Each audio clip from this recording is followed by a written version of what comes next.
Power star Pawan Kalyan గారి దృష్టి ఇప్పుడు సినిమాల మీదైతే లేదు. ఏపీ డిప్యూటీ సీఎంగా బాధ్యతలు నిర్వహించడంలో చాలా బిజీగా ఉన్నారాయన. అందుకని ఆయన నుంచి సినిమా అప్డేట్లయితే ఆశించడం మానేశారు జన సైనికులు, ఇంకా అభిమానులు కూడా. వాళ్ళొక సంగీత దర్శకుడు తమన్ ఒక క్రేజీ అప్డేట్ అయితే ఇచ్చాడు. పవన్ కళ్యాణ్ గారు music director cum singer Ramana Gogul గారిది సూపర్ డూపర్ హిట్ కాంబినేషన్.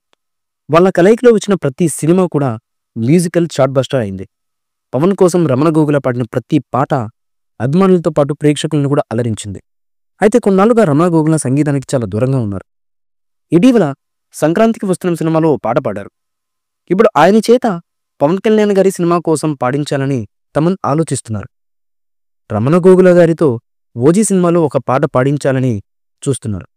ఈ సందర్భంగా ఓ ఇంటర్వ్యూలో తమన్ ఈ విషయాన్ని అఫీషియల్గా తెలియజేశారు.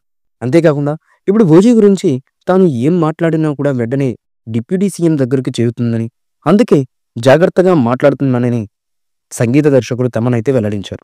సెప్టెంబర్ 2న ఓజీ నుంచి ఒక పాటని, పోస్టర్ని రిలీజ్ చేయాలనుకున్నా కూడా వరదల ప్రభావంతో ప్రజలు పడుతున్నటువంటి బాధల కారణంగా ఇప్పుడు వద్దని పవన్ గారు చెప్పడంతో ఆ పనిని ఆపేశారంట మూవీ మేకర్స్. అయితే జనవరి ఎండింగ్ నుంచి ఓజీ అప్డేట్లు ఇస్తామని తెలిపారు. దాదాపు 80% పైగా చిత్రీకరణ ఇప్పటికే ఓజీ మూవీ పూర్తయిందని, ఇంతవరకు ఇండియాలో ఏ సినిమాకు రానటువంటి ఓపెనింగ్ ఓజీకి వస్తాయని తమన్ చాలా ధీటుగా చెప్తున్నారు. పవన్ కళ్యాణ్ గారి సినిమా కోసం పాడించాలని తమన్ ఆలోచిస్తున్నారు.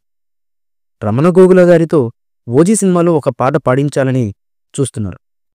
ఈ మూవీపై మీ అభిప్రాయాన్ని కమెంట్ బుక్లో తెలియచేయండి.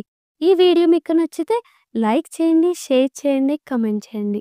మరిన్ని అప్డేట్స్ కోసం మా ఛానల్ని సబ్స్క్రైబ్ చేయండి. అలాగే పక్కనే ఉన్న గంట సింబల్ని గట్టిగా కొట్టండి.